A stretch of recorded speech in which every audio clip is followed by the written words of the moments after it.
Hello everyone, welcome back to the channel. My name is Cordant. We are back to continue our playthrough of Pillars of Eternity with the Triple Crown difficulty settings. So, we are still in the Abbey of the Fallen Moon. In the previous episode, we were right here in the Vale of Tears where we fought the High Abbot Kaboto. He's kind of a tough opponent because he has immense deflection and a lot of defense scores. Like, I think he had 220 will score at one point yesterday. So, yeah, it can be a little bit tough to bring down.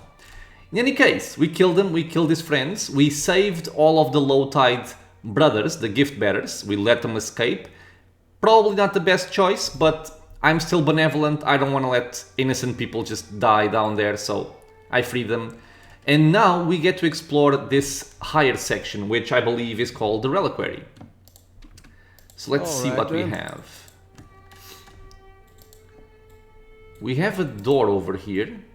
Okay, I'll leave that for later. Don't know where that goes. Oh, I thought this was a cave. Who buys faith by hiding secrets is sure to have a few of her own. We should not be surprised. Interesting. The cracks on this jawbone suggested a forceful blow separated it from its skull. Judging by the distance to the nearby skull, a tremendous force severed this vertebrae from the rest of this giant body. The structure behind this giant ribcage appears to have been built around it.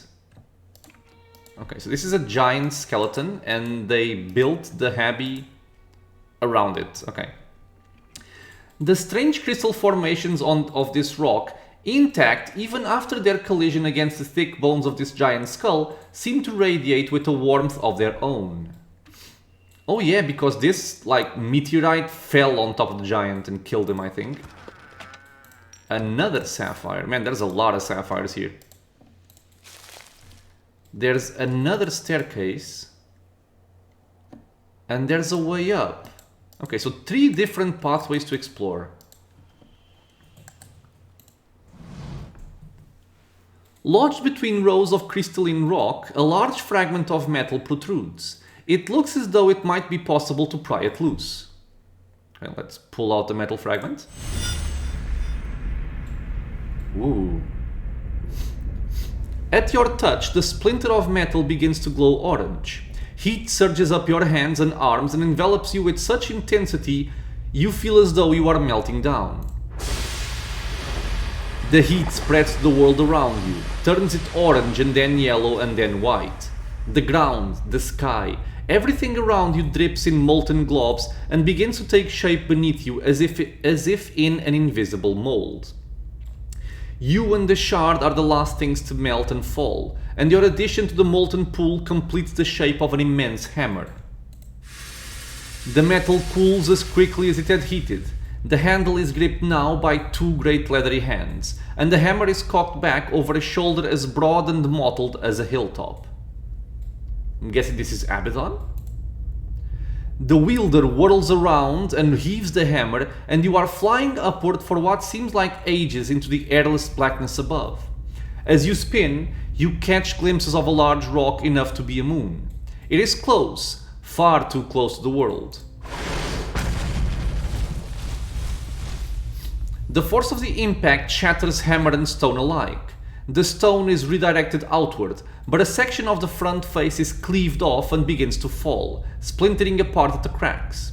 In 100,000 fragments, blossoming outward in all directions, debris showers the atmosphere, trailing smoke and fire. Below, land and sea are far off, but gradually rising up. Look to the land. Features are becoming clearer by the moment as you streak toward the earth. You are lodged in an enormous boulder, falling among other smaller fragments that heat and burst around you on all sides. Beneath you, snow-capped mountains rise up, dotted here and there by cities of stone and adra. The impact will be the destruction of all of them. Look to the sea. The largest of the fragments, wide as a city, barrels downward in a fiery cocoon. Its size reduces as the edges immolate, but it won't burn up in time. It lands silently in the distant ocean, sending a column of water skyward and radiating ripples that spread like wrinkles in fabric. Then the sound comes tearing up through the sky. It sounds like thunder. The shadow of your rock fragment is visible now, getting larger by the second. You are moments away from striking the ground when a massive shape throws itself into your path.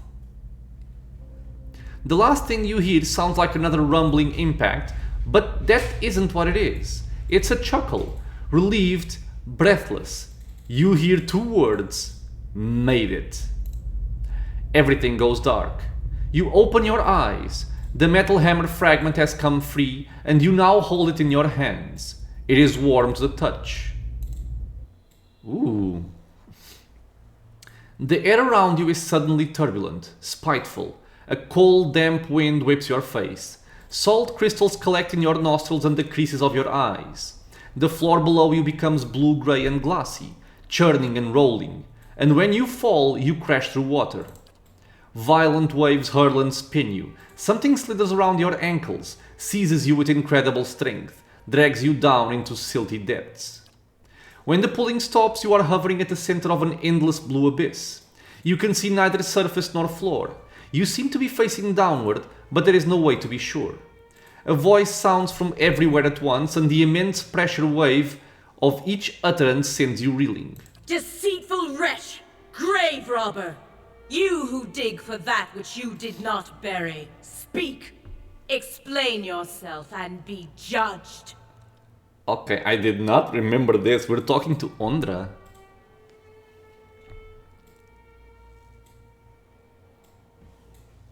What are you calling wretch, wench?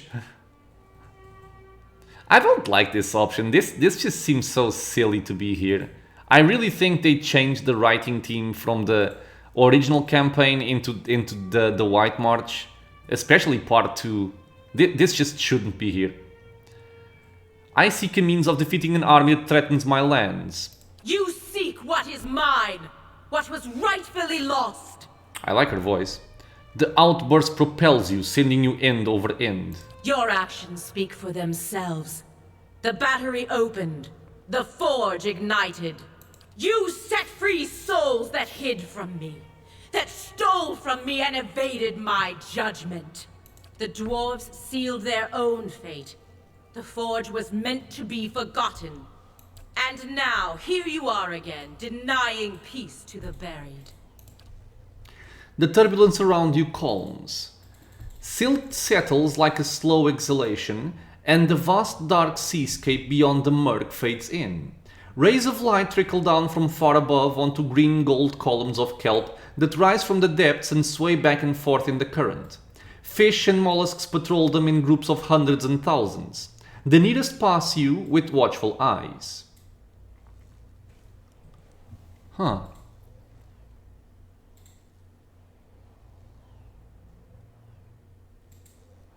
Oh, that was a god. Was that Abydon? What do you mean the forge is meant to be forgotten? It was never meant for mortal use. Such power, such truths lie within it. It can bring only ruin. When the Pargrunin came to the White March, they were peaceful. They shared common beliefs and purpose. Their visions for the Forge tore them apart. You have seen this for yourself. They would have destroyed themselves in the end. How convenient that we'll never know. You need only look to the history of your own civilization for assurance. How many wars, how many fallen empires might have been averted if only their leaders could forget the objects of their ambition? I guess that's kind of true. I mourned the loss of the Pargrunin. Misfortune brought them here. They did not deserve to end so soon. What does it matter if something is remembered or forgotten? It's in the past in either case. Memories are the spirits of the past. You of all people should know their sway on the present, Watcher. They are ours to bear whether we care to or not. Mortals measure the worth of their lives in memory. Who will remember me? How long until I am forgotten? Memory governs every thought, informs every choice. It can fuel passion, understanding, love, or it can create obsession, madness. You have seen it plague many souls in your travels. Consider the old Watcher who inherited unspeakable crimes from birth, or the young woman who committed herself to Brackenbury for love of things she remembered she had, or the fisherman whose life became a sentence the day he killed his sister, or the Glonfathen boy for whom an old medallion was worth more than all the fruits of his labors. They could be free from their burdens, if only they could forget. Okay. Their problems go deeper than memory. Simply forgetting them does not make them go away. For some, perhaps. But for many, the memory is all that remains of it. Even when problems have run their course, memory can be the stone that sinks you into the abyss. I'm still not sure I agree, but no matter. Your past has not overwhelmed you yet. Wait, was there something else, mortal? Yes, there was. But you were the one that came to speak to me, not the other way around. What are the bones of one god doing sealed in the temple of another? Do not play coy with a god, Watcher. I know you have seen his death. I feel it whenever a forgotten thing is taken from me. Abydon did not deserve to die here. This place, it was the least I could do to give his remains some privacy. So that was, in fact, Abydon. The least you could do? The least I could do for ending his life. Light drains from your surroundings. The kelp forest becomes a copse of black tendrils, stark and twisted as regret. I called the moon down to me. Ioni brother. It was against his wishes. He would not listen to reason. Would not listen to me. She called the moon down to her.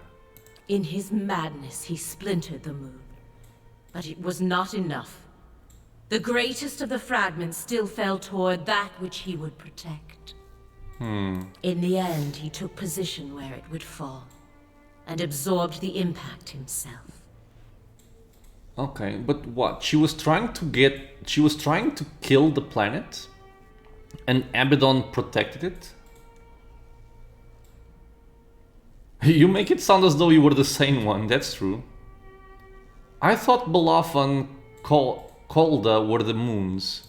Ioni brother is their smaller sibling, tiny next to them. Not voiced? Small enough that the world would survive its impact. Okay, she did not want to destroy the... This is kind of weird. But why the temple? Why the secrecy? That time has been forgotten now. And so his death belongs to me. Everything he was before the impact. But you slew another god. Surely the other gods know this. Surely Abydon must know.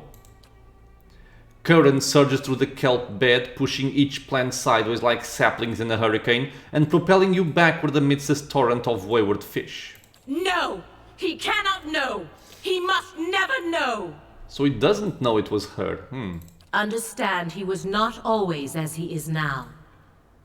His body was not all he left behind. He was devoted to progress and industry from the beginning.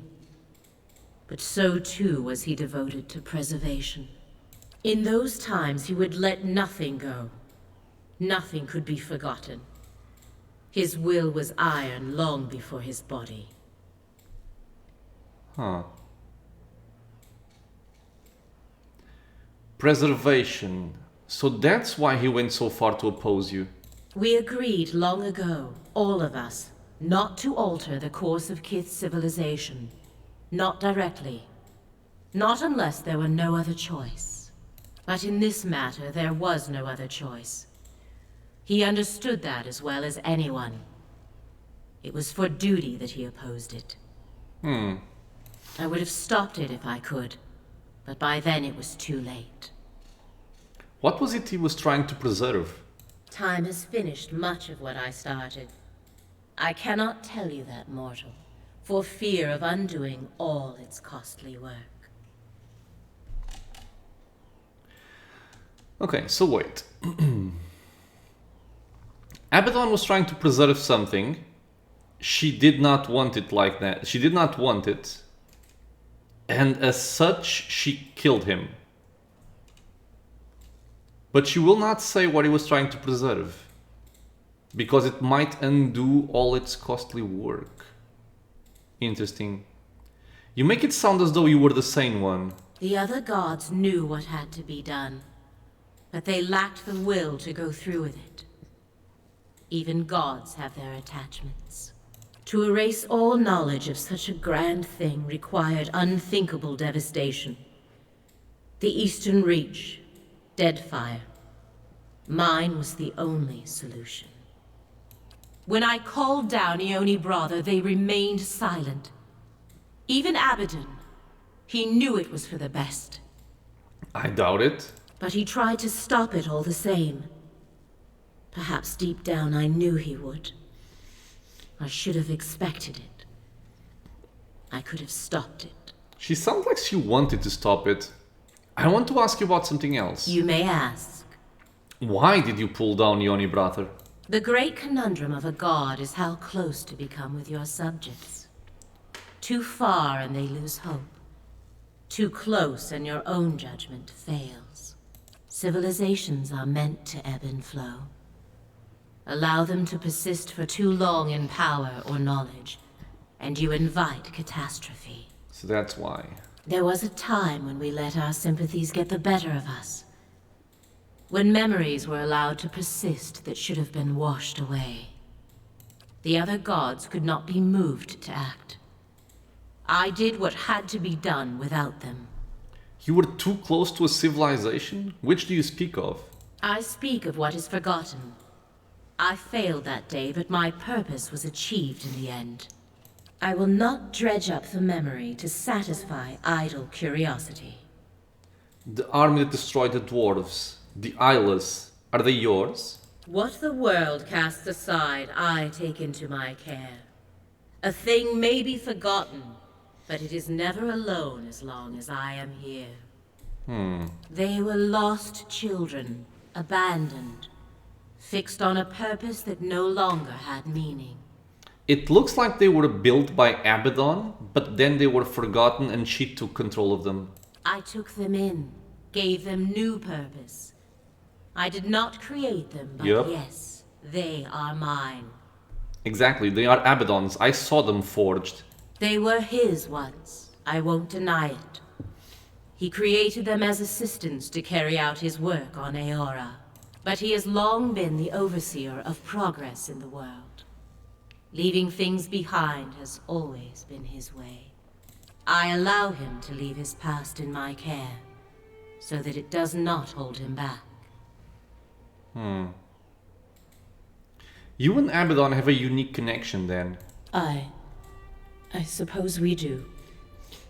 But then, the gods have always been able to accomplish far greater things when working together. Nearby, you see a shark pass through a school of fish. The fish scatter, evading the predator. I had something else to discuss about the Eyeless. Speak your mind. What new purpose did you give them? Some things that are forgotten must never be remembered. Not merely for the benefit of those who forgot, but for the entire world. You know, when I read this, the one thing I remember is, remember the 5th of November, the gunpowder treason plot. I know of no reason why the gunpowder treason should ever be forgot. Hey. There can be no second thoughts, no sympathy or stays of execution. The Eyeless were born to fulfill this task, though even their creator did not know it. They are single-minded and relentless. So she took control of the Eyeless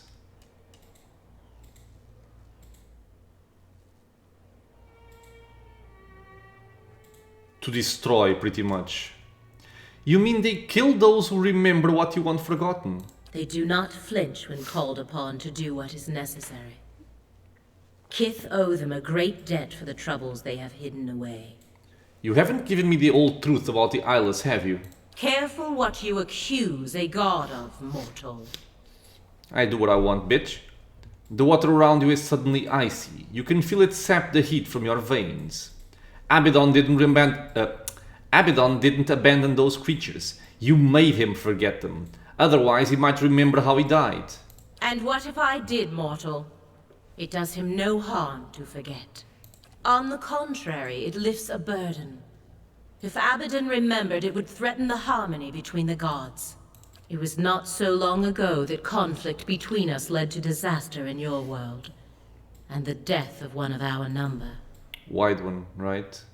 Memory is but an image we create to make sense of the present. It carries no truth or meaning but what we ascribe. A slight alteration to it is a small price to pay for peace.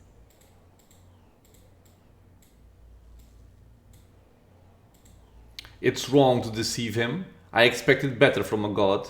Memory deceives. It distorts. It reimagines. This is no different. The peace between the gods is already fragile. It will not withstand another shock. Okay, do I have something else about Speak the Eyeless? your mind. No. You may ask. You say on one hand you had to call down Yoni brother, yet on the other that you would have stopped it for Abydon. The death of a god is a calamity. You are living in the aftermath of one such death. Surely you can understand. You have said that sympathy can't get in the way. What about yours for Abydon? He deserved better. Of all the other gods, he was the only one who acted, who held to his convictions. The goddess of relentlessness must have appreciated such a quality. Yes. I admired him for that. But it's more than that, you loved him. The pull and push of the current become long and heavy, like a sigh. Whatever he was to me, it was not meant to last. Always our duty is to Eora first. So she did love Abydon. I knew he opposed what I intended. That he would wish to preserve what I meant to destroy. I knew it would cause a rift that might never be mended. But I never imagined he'd go so far.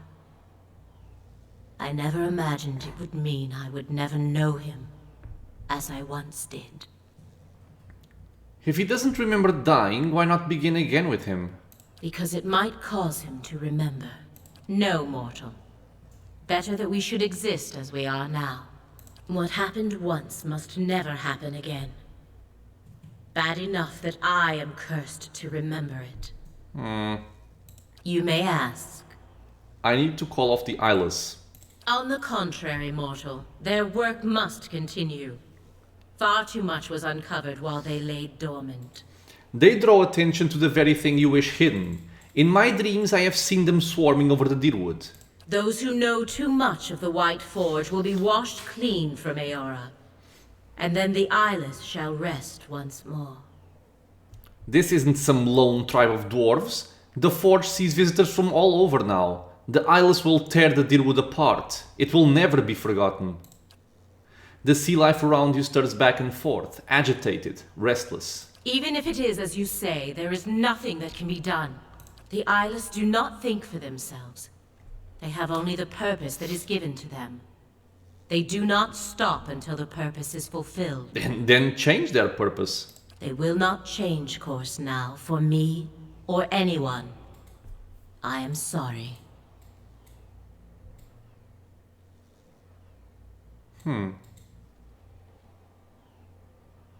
This was your doing, you must intervene. The interventions of gods seldom work out in anyone's favor. Our touch is too heavy. The world crumbles beneath it. It is why we so often enlist the help of mortals. They execute our wishes with greater care.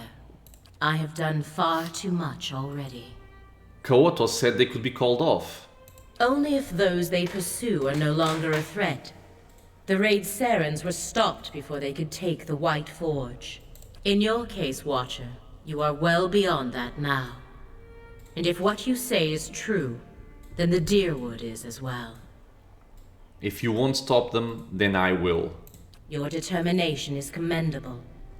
But the Eyeless number in the thousands. You will need more than strength or luck.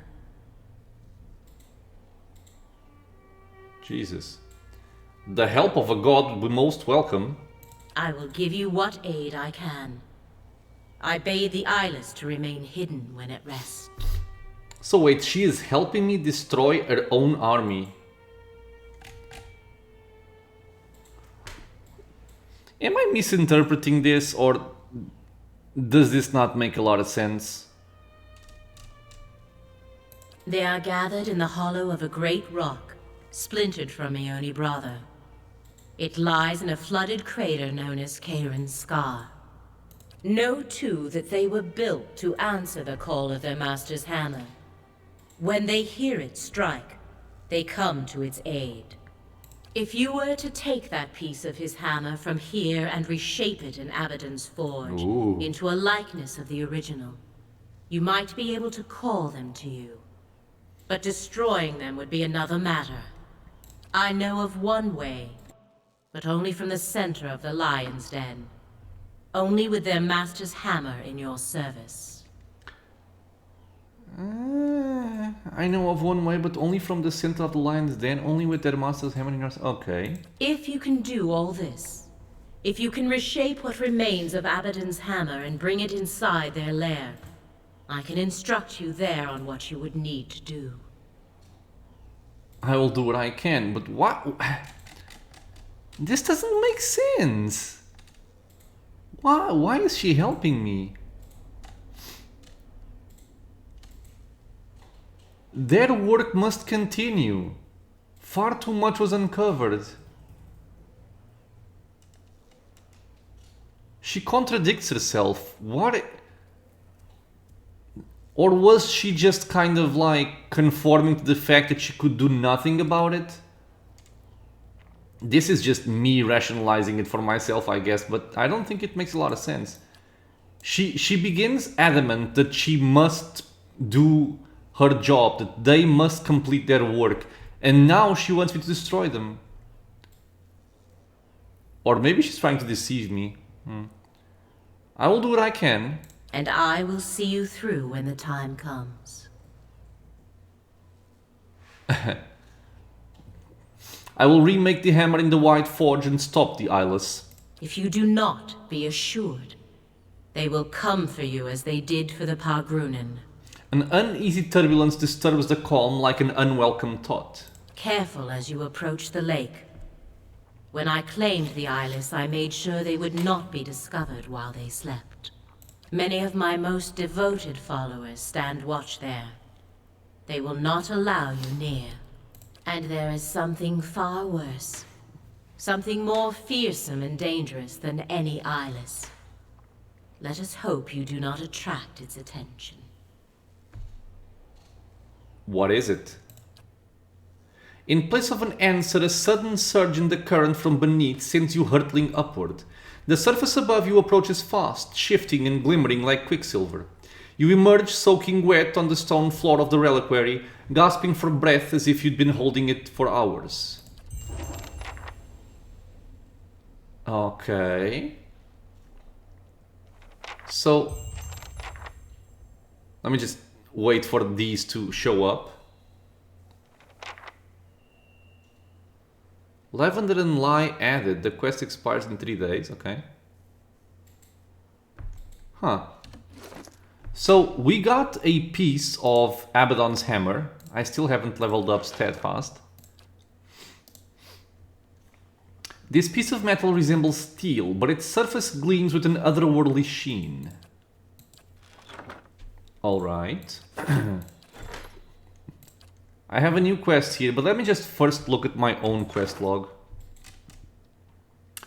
We completed the Rising Tide. Atop the Abbey of the Fallen Moon, I found the reliquary and the answers I sought. The Eyeless are the army of my dreams. They will destroy me and thousands of others to protect Ondra's secrets.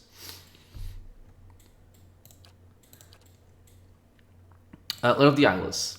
Ondra has said that the Eyeless are gathered together in a fragment of Yoni Brother that lies in Kieran's scar, and that there may be a way to stop them if I can reach this place. However, Ondra has advised me that I'll need to recreate Abydon's hammer first in order to be able to summon them to their deaths. With the fragment of Abydon's hammer I retrieved from the Abbey, I have enough metal to make a kit-sized version of the original. Ondra believes this will be adequate to be able to hold sway over the Eyeless. Alright, and over here? I communed with Ondra, who advised me that the Eyeless will not relent until everyone with specific knowledge of the White Forge has been killed. That includes a great many people, including me.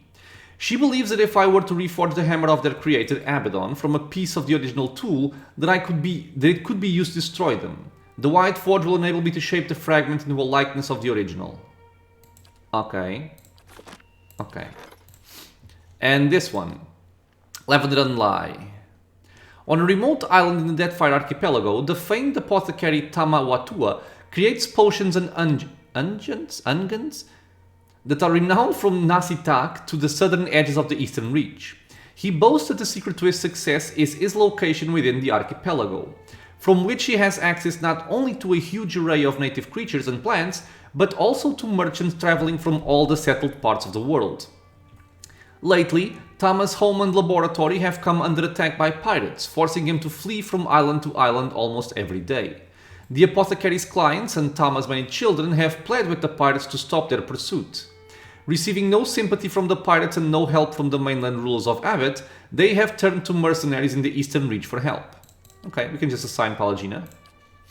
And she can go. And I guess let us explore the rest of this area.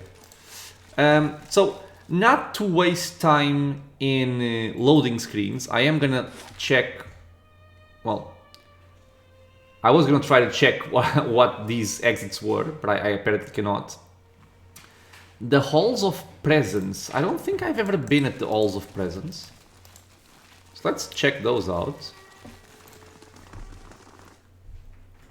We were in the Halls of Silence. We were in the Abbey. I don't think I ever saw the Halls of Presence.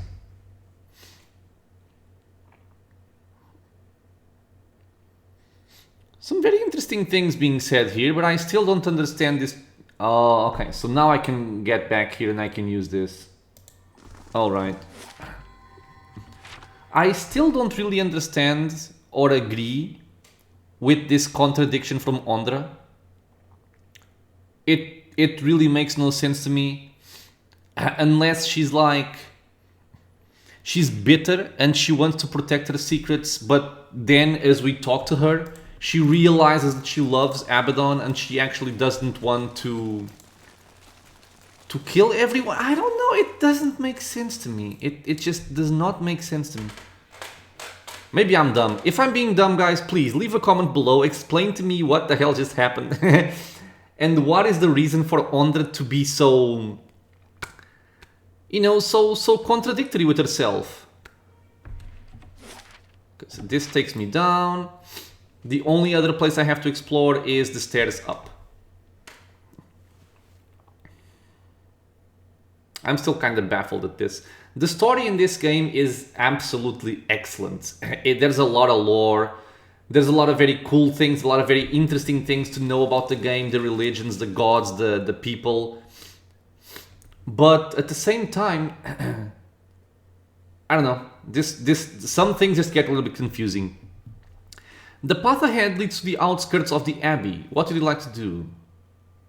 Well, I guess we're going to travel directly to the foundry in Durgan's Battery. We do need to reshape the hammer in any case, and if this saves me loading screens, I will take it. And I'm thinking it's going to be another thing for Eder to play with.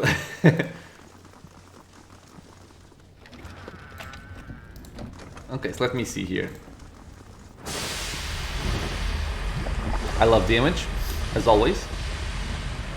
Incredible heat ripples upward from the White Forge and laps against your exposed skin. The fragment of Abydon's hammer grows warm in your hands as if in recognition. It is only a fraction of the size of the original, but there is metal enough to create a hammer fit for a person of your size to wield. In this forge, the fragment could be shaped anew. Let's recreate Abydon's hammer. You call to mind every memory you have witnessed of the great hammer. The images coalesce and take shape in your mind's eye. You know every curve, every engraving. Even as a shapeless lump of metal, you can see the fragment for what it is meant to become. The fragment is slow to heat, even in the white forge, and quick to cool as you work it against the anvil. Sweat drizzles down your body and puddles at your feet. Your arm grows sorer with each swing of your forge hammer until you can barely lift it. Minutes turn to hours. As Abydon's hammer begins to take shape, the ring of your own hammer against it takes on a familiar tone. One that you have heard in your dreams. With each strike, an image flashes in your mind. It is hazy at first, but it gains detail as the hammer begins to resemble the original. Over time, the image becomes a frozen landscape centered around a crater lake. Eyeless patrol its frozen surfaces in droves, and this can only be the place Ondra described, Kairan's Scar. The Eyeless pause here and there when you strike and look up, as though hearing the echo on the wind. In the distance, as more detail appears, you can see other landmarks. Stalwart, Durgan's Battery, and you understand where the lake lies in the White March, where you must take this hammer. Finally, with the careful etching of the last detail with your chisel, the hammer is completed. No sooner do you make the final mark that you feel a pure, radiant energy pulsing from within it like a mechanical heartbeat. There is an indescribable beauty to the shape and the weight and the weighing and the design. It feels as if this is the realization of the metal's purpose. You take up the hammer and its power rushes over you in waves, and it shakes your body so hard you nearly drop to your knees. The tremor passes, but the surge of power remains. The hair on your arm stands on end. In your hands is a faithful recreation of a divine instrument. Oh yeah. So much power is concentrated in what you now hold. Incredible.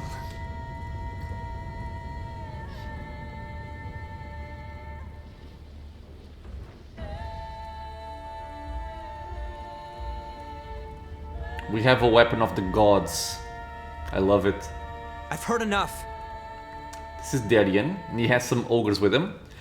The sounds of an argument reach you from the stairs. Darien marches into the room, arms crossed, while Wingra bounds along behind him. This threatens all of us now. Matron Berrigan lumbers over Darien and Wingra, flanked by two stout ogres. Wingra sees you and points enthusiastically. See, Darien? He'll tell ya. We can stop him. I love this one. Tension crackles in the air. Darien whirls and cuts Wingra off with a chopping motion. If he's seen them, he knows better. What's going on here? Something killed a whole crew of hunters out in the wood. Tore them apart like dolls, insects. Despite its steady posture, his eyes flit and flicker like flies, and his upper lip shines with sweat. Berrigan mutters something to her escort, and they snort in agitation. I told ya. All we gotta do is get him in range of these cannons, and then we blast him. She brings her hands together in a loud clap. We don't even know what they are. He shuts his eyes and breathes loudly through his nose. I do. Everyone turns to look at you.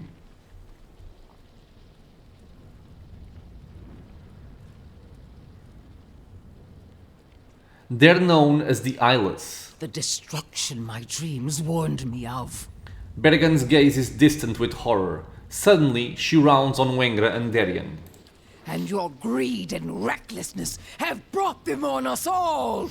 She rolls her shoulders back and bares her teeth at the two villagers. Rage hangs around her like a musk. Darien and Wingra each take a step back and square off against the ogres. Gentlemen, please stop. This is not their fault. You burning our village didn't help matters none. Wingra's feral grimace exposes needle-sharp teeth. It wasn't my clan that attacked you. No difference. One ogre stinks as bad as the next. Now, Wingra, that's not really what you should be saying. So calm down, everyone, or that matters now.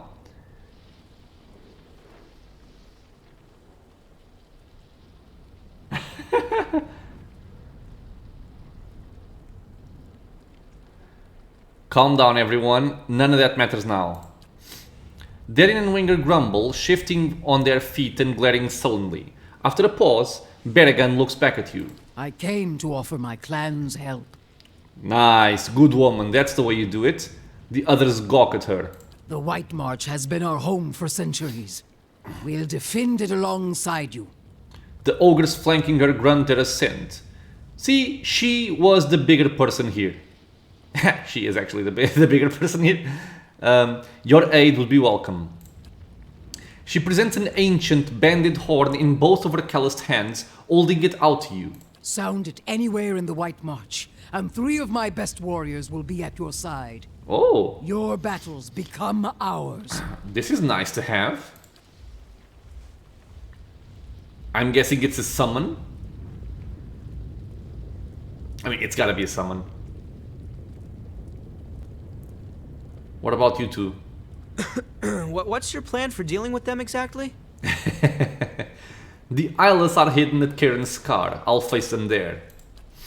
Winger and Darien gape at each other in disbelief. That lake's notorious. Folk never come back from that. She breaks off, her eyes suddenly wide. Oh. Ahem. She just... oh god. An awkward silence follows. Winger clears her throat noisily. I love this character. You know, those heavy cannons you fixed might come in handy. She grins, a mischievous twinkle in her eye.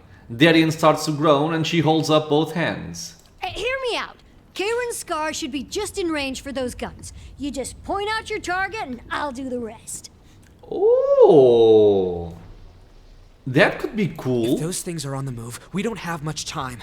If you're really gonna stop them, take this. It's the best of the ore we've pulled from Stalwart's mines. He gives you a solemn nod. It's not much, but it's good enough to make the old Pargrunen smiths proud. I'm guessing we have more Durgan Steel. So we gained an Ogre summon, we gained, I'm guessing, a Cannon summon, or a Cannon Barrage, and we probably gained Durgan Steel. You may call upon the aid of Crank Ogres by using Berrigan's Battle Horn in Karen's Scar. Oh, but only in Karen's Scar, okay. You may call upon the cannons of Durgan's Battery by using the Heavy Cannon Blast ability in Karen's Scar. And I was granted Heavy Cannon Blast. Okay, so let's see here what we have. This shouldn't be here. What? Oh no, no, I was wondering why my border sign was here. Berrigan's Battle Horn summons 3 Crank Ogres. I like this. I'm gonna swap it for my shades. Border sign goes here. And we are going to investigate our new weapon, which is Abydon's Hammer, the tool of a god. It is a soulbound warhammer. It's two-handed. It is slow, it has a strong interrupt, deals a fair bit of damage, and it is legendary. Plus 15 accuracy and plus 55% damage, and it also grants you 4 more might. And since it's an enchantment on a weapon, it stacks with everything else. Despite being topped by a mere fragment of Abydon's original hammer, this weapon, now sized for kid hands, is still an instrument of awesome destructive force. The faces of the Great Hammer's head will bear the tool marks of their creator. Not even the fires of the White Forge could erase Abydon's work. Now, you know who this could be a cool weapon for, now that I'm thinking about it? And I think I've said this multiple times, but I don't think I'll ever actually do this. This could be cool for the Grieving Mother. If I respect her to use two-handed weapons, I would have to give her a lot of deflection and a lot of cool stuff to be able to use this in the front line. Yeah, but in the front line, she's just gonna die. Maybe. I don't know. I like this weapon. So I'm thinking I'm not gonna ruin what we have done thus far. I like her the way she's playing with the blunderbusses. I think I like her the way she is right now. So, as usual, we're gonna give this weapon to our fighter, there. He's the one that's gonna play with, you know, most of our soulbound weapons so we can find out how they work. At the same time, Saint Edwin's Redeemer is also very good because of the 25% chance to destroy vessels, and the Eyeless are vessels. So 1 in 4 times that we hit or critically hit, we can just kill them outright. But let's bind the hammer to Eder's soul. And by the way, this can be bound to anyone you want. It doesn't have any kind of class restriction. So, oh wait, oh god. So plus 10 accuracy against Eyeless, plus 50% damage against Eyeless, cool. Grants destroy Eyeless on critical hit. Okay, so it's better than, not better, because this one is on a hit or a critical hit. But we actually have a lot of accuracy. Grants Ring of the Ancient Forge, 1 per encounter. Area of effect, 4-meter radius from the caster. Foe AoE stunned for 10 seconds. Oh, this is very good. And grants Abydon's Labor, 1 per encounter as well. Area of effect, 30-meter length. Okay, so foe target, 45 to 60 crush damage and a 4-meter push. What does this mean? 1 fatigue. Fatigue represents the physical and psychological wear and tear of demanding activity on a character. It is most commonly received as an injury when a character is knocked out. Oh, but some scripted interactions will also result in fatigue if they are especially grueling. Fatigue does grow to multiple. Fatigue goes through multiple stages, initially inflicting minor penalties but growing in severity over time. Resting is the easiest way to remove the effects of fatigue, though some consumables can also remove fatigue. Okay, well, we will be using this. It also looks quite cool. 107 accuracy. It's almost the same as my rogue. Jesus Christ. And you can also kind of notice that as you start going in into the very late game, perception isn't that important. It is very important at the start of the game for accuracy, but right now we can see I have 110, Eder has 107. I mean, everybody has good-ish accuracy. Okay? Still, not bad, 110 here. I'm going to be playing around with this, and I was saying something but I forgot. We have to use the hammer to destroy the army of Eyeless at Cairn's Scar. Okay. Hey. And... alright, so we gained an item, Durgan Iron Ingot. Was it just 1? Are you kidding me? I'm missing 1. Then. Come on. Okay, well, whatever. We are gonna check out our quest log again.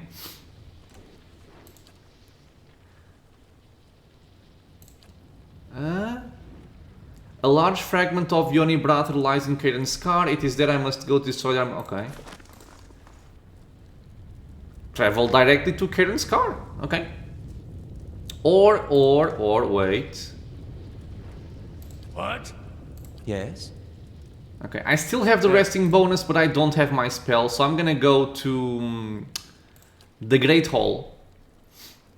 I kinda wanted to go directly into Cairn's Scar just to save up on loading times, but I want to go to the inn, pick up some more food, and rest for the nice bonus, you know, get all of our spells back, all the nice things, all of that nice stuff.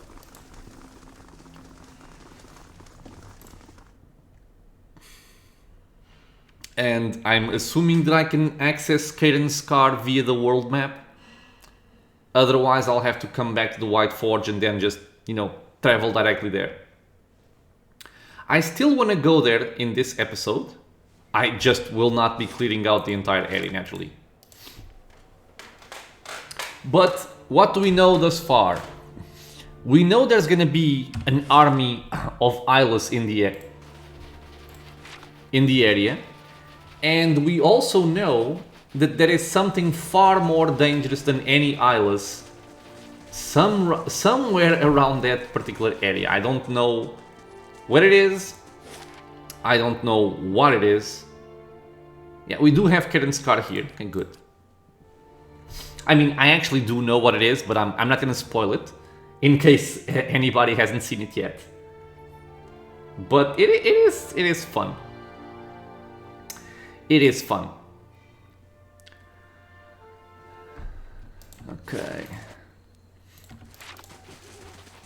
One thing I also remember in my previous playthrough, at one point I was starting to get a little bit, well, not a little bit, quite a bit cocky with Eder, because he had so much deflection just from his level ups and just passively from his skills, and I was so excited to use the hammer that I was kind of thinking that he was pretty much immortal. Back to warm your hands, eh? What can I do But for you cannot underestimate the power that the Eyeless pack.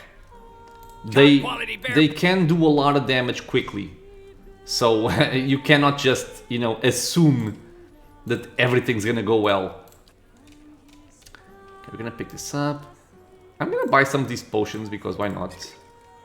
I have camping supplies, trade. Let's rest for the nice bonus. And let's get going. I also want to see how much might Eder currently has. Though I don't think he has any other item that gives him might besides the hammer.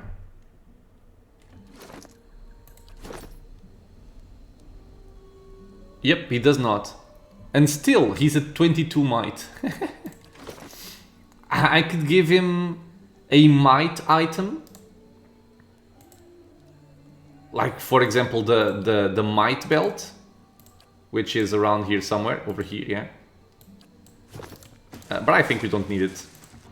So, we are going to go into... oh. Something scar. Captain Ogn. A few town guards stand arrayed around the sprawled corpse. One of them turns as you approach, giving you a nod. You've got an uncanny sense of timing, Lord Cordant. This one here's been after you all day. That sounds familiar. Aelot slowly turns his head to regard you. Excuse me? This woman is going about town asking about your whereabouts. Not in a polite sort of way, either. She got nervous in a hurry when we happened by, nearly took Royland's head off. I've never seen her before. Doubt you missed out on much here. I'd suggest having a look at what she was carrying, see if you recognize anything. This sounds like a trap to me. I'll be completely honest. And we have a new quest, the Phylactery's Promise. Wait, what is this? In Stalwart, a violent scout was brought down by the town guards, but not before she was observed demanding information as to my whereabouts. The assassin has been killed, but that's no deterrent to a watcher. Perhaps I can find some clue as to why this person was sent after me. Hey. Let's send it there in first. A woman's cooling corpse lies half buried in the snow. The cause of death is clear, a narrow wound under her throat. The essence here is already faint and fading fast. Let's reach out. You plunge into a cold darkness, scattered images sliding past before you can grasp more than an echo. And then, light. Sunlight filters down through gaps in the canopy, illuminating short stretches of the bog. Mud and knee-deep water foul each step. Your legs are already tired and you've barely started. You must resign yourself to discomfort. You'll come to the river soon enough. Follow it as it bends north. It is a mantra in your thoughts. Reach Stalwart. Find the Watcher. Follow him. Retrieve the phylactery. Oh. Consul Hot's killer will not fall easily, but if you are careful, that task will not fall to you alone. Your master will deal with the Watcher. It is only a matter of time. The memory slips away, returning to the familiar sight of Stalwart Village. Perhaps stirred into flight by your perusal, the soul essence begins to dissipate, fading from your sight. So, the responsible person for hiring the Torn Bannerman to kill Consul Hot is now after me, because I have the phylactery. The memory of the dead woman's journeys lingers with you, however. To the southwest, beyond the White March, there lies a bog, and an enemy awaits you there. And a very cool enemy, in fact. Or indeed. Hey. I cannot search your pockets for some weird reason.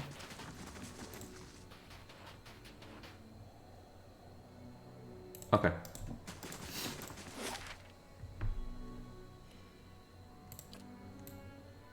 Ah, it's here. Morgek Yen. Okay, I will go there at some point, I don't know when. If it's before I finish up this section or after, we'll see. I don't think it matters which order you take. Well, let's see what this area holds.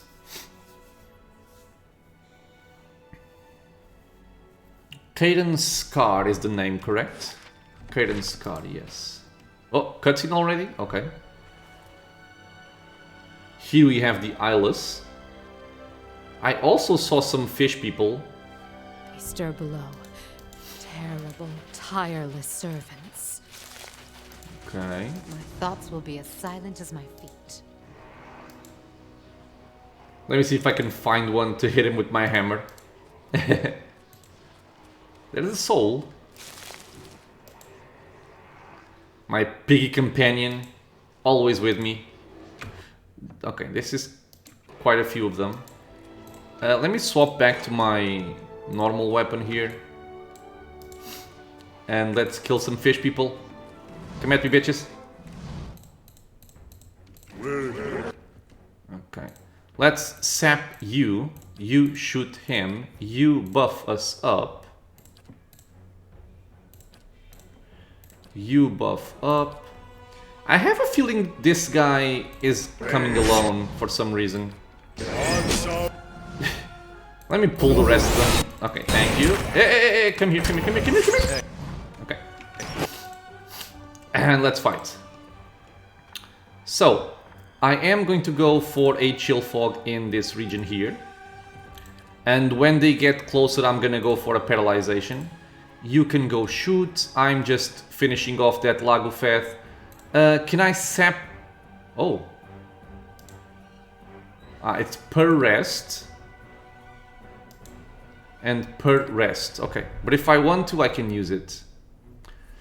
So I want to sap this guy. Okay. He's stunned for 10 seconds. Blind him. Let's go for a paralyzation now. I think it still works fine. The Grieving Mother has 105 focus points. I'm gonna wait for them to come in, and then I'm going for the Amplified Wave. No surprise there, I'm assuming. Man, sometimes when you pause the game, it's too much fun. Okay, you can debuff them and then buff our people.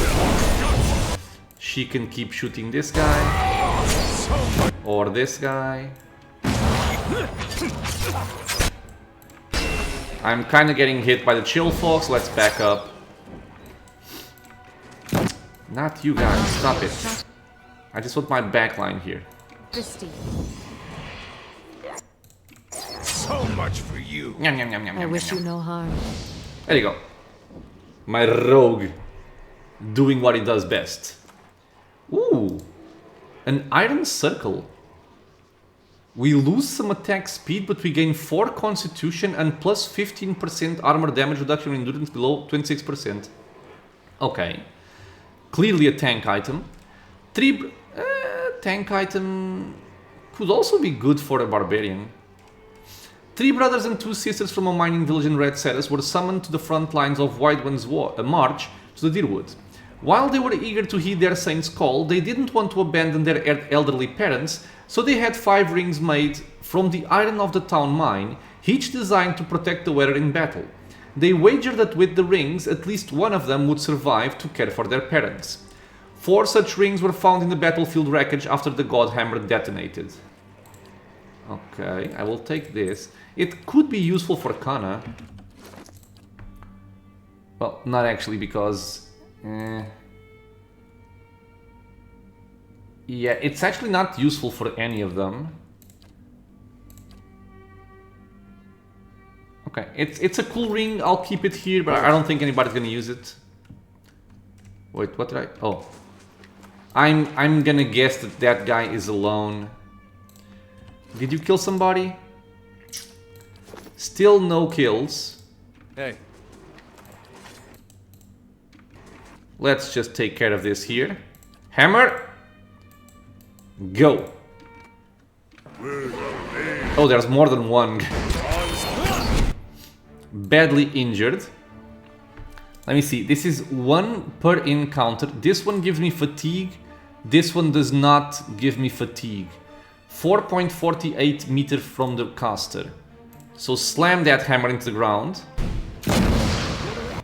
Okay. Go there. Go there. Did you miss? It does not say. But he should be in range. Okay, these enemies are very scattered. Ow!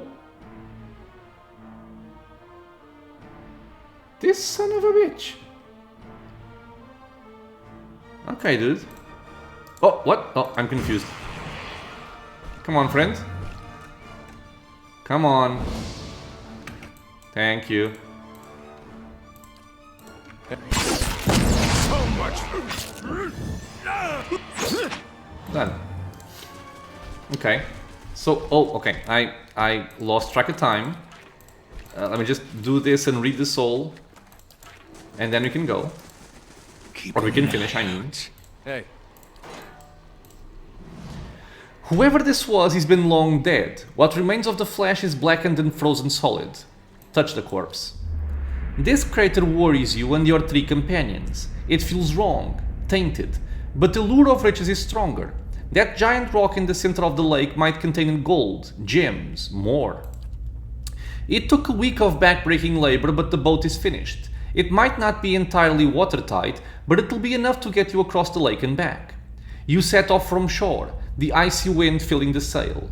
Seddon grins at you. He expressed the most doubt that the boat would float. A moment later he's gone, barely managing a scream as a gigantic tentacle yanks him from the boat and under the water. More tentacles emerge from the water. The air is filled with the sound of cracking and splintering wood as the boat gets pulled apart.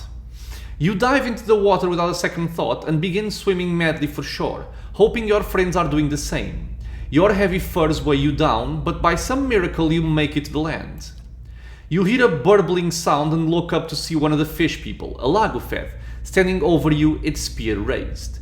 You rise to your knees, your hands raised, showing you have no weapons, that you pose no threat. The Lagufeth makes the sound again. Wait, you start to say, but the creature drives its spear deep into your chest before you can say anything else. Mercifully, the agony is brief before the world fades. Hey. Okay, so we have something with tentacles pulling people away from the boats. Oh, no, okay, sorry. I'm kind of excited. I wanna do more, but I have to stop for today. So yeah, we will be ending this episode here.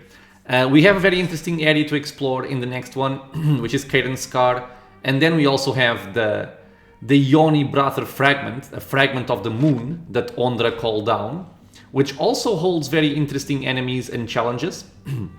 And after that, we also have this area here, Morgek Yen, which is possibly the toughest encounter in the game.